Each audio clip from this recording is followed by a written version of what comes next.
Bismillahirrahmanirrahim. Assalamualaikum warahmatullahi wabarakatuh.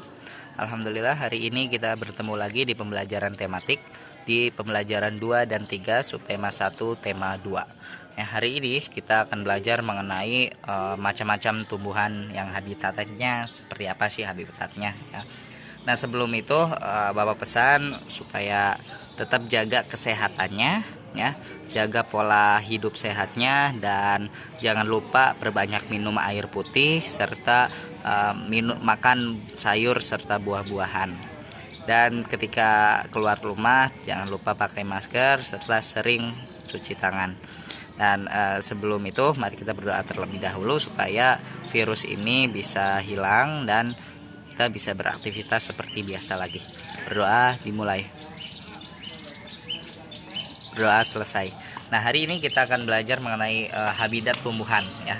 Habitat tumbuhan ini memiliki berbeda-beda. Yang pertama adalah xerophyt. Di mana xerophyt ini adalah tumbuhan yang hidup di tempat kering dan panas. Nah, ciri-ciri xerophyt itu adalah lapisan permukaan tubuh dilapisi oleh lapisan lilin yang berfungsi untuk mengurangi penguapan air. Lapisan lilin itu seperti yang kalian lihat lilinnya ya, yang licin itu, tidak kasar. Nah, yang kedua adalah daunnya kecil, bahkan berbentuk duri yang berfungsi untuk mengurangi penguapan air. Jadi daun-daun pada tumbuhan berjenis xerophyt itu untuk mengurangi penguapan air ya, untuk mengurangi penguapan air yang hilang pada tumbuhan tersebut supaya bisa tumbuhan ini hidup di tempat yang kering. Yang ketiga adalah akarnya sangat panjang yang berfungsi untuk mencari air sampai ke tempat yang jauh ini ya, yang berfungsi ini. Karena kenapa tumbuhan xerophyt ini bisa tumbuh di tempat yang kering? Karena akarnya ini sangat panjang dan berfungsi untuk mencari air sampai ke tempat yang jauh atau yang dalam. Yang keempat adalah batangnya tebal, berfungsi menyimpan cadangan air yang banyak. Ketika akar ini mencari air, nah batang yang tebal ini berfungsi untuk menyimpan cadangan air yang banyak. Oleh karena itu tumbuhan xerophyt ini bisa bertahan hidup di tempat yang kering atau yang panas. Nah, contoh xerophyt itu adalah kaktus, pohon kurma, dan lidah buaya. Nah, ingat xerophyt itu adalah tumbuhan yang hidup di tempat yang kering. Yang kedua adalah hidrofit. Hidrofit adalah tumbuhan yang hidup di tempat basah atau berair. Ya, ciri-ciri hidrofit itu adalah terapung di atas air, memiliki daun yang lebar, mempunyai tangkai yang menggembung berisi udara sehingga mengapung. Jadi ciri khusus hidrofit itu adalah yang mengapung di atas air ya. Nah, contoh-contoh hidrofit itu adalah teratai, eceng gondok, kiambang, dan kangkung ya. Jadi ingat, xerophyt itu yang bertahan hidup di panas, kalau hidrofit bertahan hidup di tempat yang basah atau berair. Sekarang adalah higrofit. Higrofit adalah tumbuhan yang hidup di tempat yang lembab. Higrofit banyak tumbuh di hutan hujan tropis. Ciri-ciri higrofit adalah daunnya tipis dan lebar. Pada permukaan daunnya terdapat banyak stomata sehingga proses penguapan airnya berlangsung cepat. Nah, contoh higrofit ya, ini higrofit, bukan hidrofit, higrofit. Higrofit adalah tumbuhan paku dan lumut. Paku itu seperti jamur ya, higrofit ini. Yang terakhir adalah halofit. Halofit adalah tumbuhan yang dapat hidup di tempat yang asin atau tergenang air laut. Halofit itu adalah tumbuh di pesisir pantai. Jadi tumbuhan yang hidup di pesisir pantai itu adalah tumbuhan berjenis habitat halofit ya. Nah, contohnya adalah ciri-cirinya adalah pada akar terdapat filter atau untuk menyaring masuknya garam yang berlebihan. Filter itu untuk menyaring ya.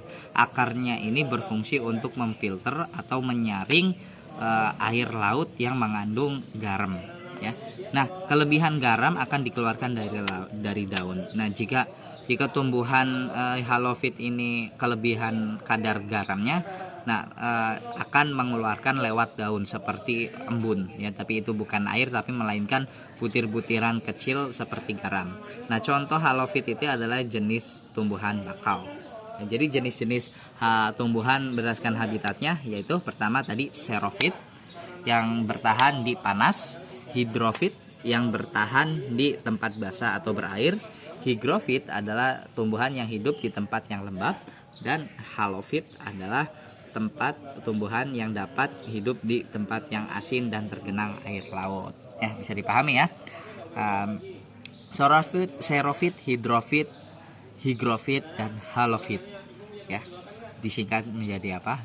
Setelah kamu sehihiha atau gimana ya, supaya bisa gampang. Nah, yang selanjutnya adalah kita akan mempelajari tentang tokoh-tokoh dalam proklamasi kemerdekaan.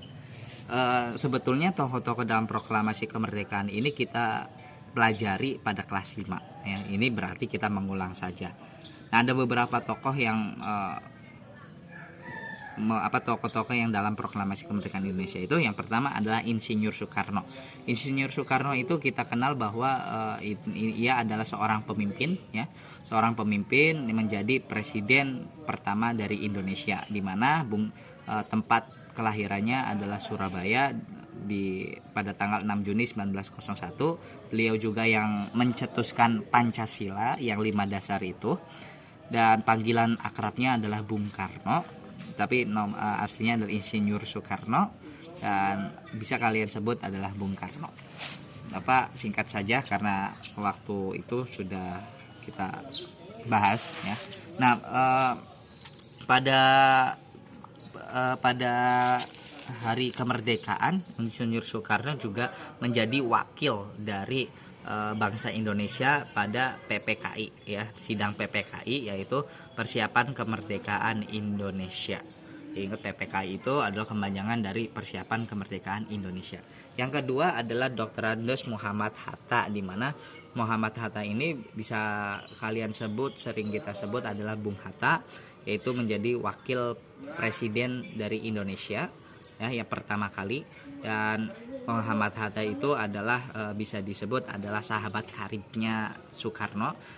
Setelah Soekarno membacakan, Muhammad Hatta juga mendampinginya ya pada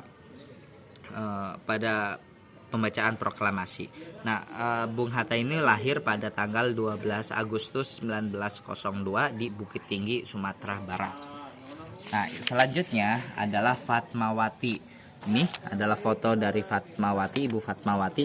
Ibu Fatmawati ini adalah istri dari Soekarno ya, istri dari Insinyur Soekarno. Dia lahir di Bengkulu pada tanggal 5 Februari 1923. Nah, Fatmawati ini berjasa dalam penjahitan bendera Sangsaka Merah Putih untuk pertama kalinya untuk pengibaran bendera pada tanggal 17 Agustus ya. Ini adalah Ibu Fatmawati adalah penjahit bendera merah putih. Nah, yang terakhir adalah yang keempat adalah Ahmad Subarjo. Ahmad Subarjo ini adalah termasuk golongan tua, sama seperti Insinyur Soekarno dengan Muhammad Hatta. Ahmad Subarjo ini berperan sebagai penyusun naskah proklamasi ya, penyusun naskah bersama Insinyur Soekarno dengan Muhammad Hatta. Jadi yang menyusun teks proklamasinya adalah Ahmad Subarjo, Muhammad Hatta, dan Insinyur Soekarno. Ahmad Subarjo juga seseorang yang menjemput Soekarno ketika diculik di Rengas Dengklok bersama Muhammad Hatta ya. Insinyur Soekarno dan Muhammad Hatta diculik di Rengas Dengklok. Ahmad Subarjo ini yang menjemputnya dan menjamin bahwa Indonesia ini akan merdeka pada tanggal 17 Agustus. Nah, yang kelima adalah Laksamana Tadashi Maeda atau sering disebut Laksamana Maeda. Laksamana Maeda ini bukan orang Indonesia, melainkan orang Jepang. Di mana Laksamana Maeda ini adalah satu-satunya orang Jepang yang peduli akan nasib bangsa Indonesia, karena Jepang itu sudah kalah oleh sekutu. Maka dari itu Laksamana Maeda menepati janjinya pada pemerintah Jepang terhadap Indonesia, karena janjinya adalah ketika Jepang kalah pada sekutu, Indonesia akan merdeka dan akan memberikan kemerdekaan. Oleh karena itu, rumah dari Laksamana Maeda akan menjadi tempat penyusunan teks proklamasi atau diskusi dari para petinggi-petinggi bangsa Indonesia, tokoh-tokoh proklamator Indonesia. Itu bertempatnya di bukan rumah dari Indonesia, melainkan rumah dari orang Jepang, yaitu Laksamana Tadashi Maeda atau disebut Laksamana Maeda. Nah, yang ke 6 adalah Sayuti Melik. Ini ada orangnya ya, Sayuti Melik. Di mana Sayuti Melik ini berjasa mengetik naskah proklamasi setelah ditulis oleh Muhammad Hatta atau disusun oleh Muhammad Hatta, Soekarno dan Ahmad Subarjo, lalu kemudian diketik oleh Sayuti Melik. Jadi yang mengetik teks proklamasi adalah Sayuti Melik.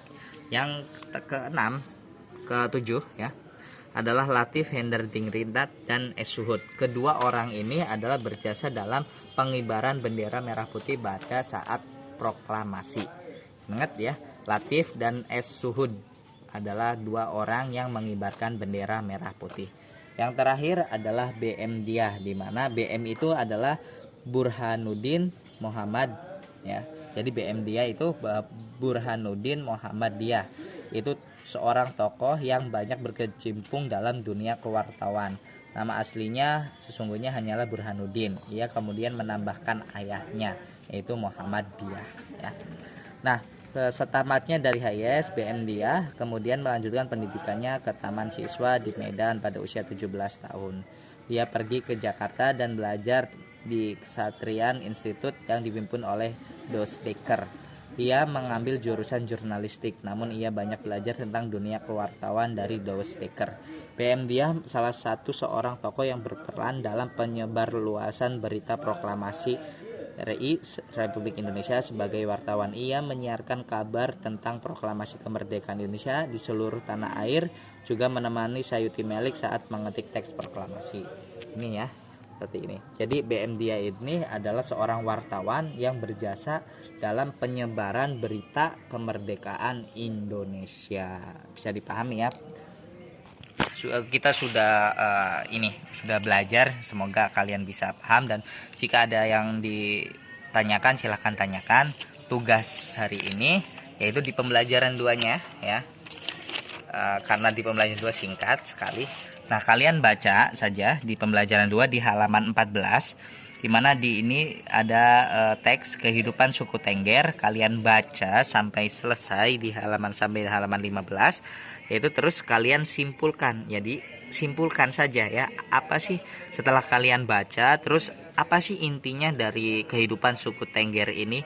Nah, di sini ada pertanyaan, tuliskan kesimpulanmu tentang kehidupan masyarakat suku Tengger. Jadi kalian tuliskan secara singkat saja, nggak usah banyak-banyak, kesimpulan dari bagaimana kehidupan masyarakat suku Tengger. Nah, kalian kirimkan via WhatsApp di kelas 6A dan 6B ke Bapak Fikri ya. Dan di kelas 6C dikirim melalui WA Pak Pupung. Terima kasih atas perhatian dan waktunya. Semoga kita diberi kemudahan dan diberikan kesehatan serta keselamatan oleh Allah Subhanahu wa taala. Wabillahi taufiq wal hidayah. Wassalamualaikum warahmatullahi wabarakatuh.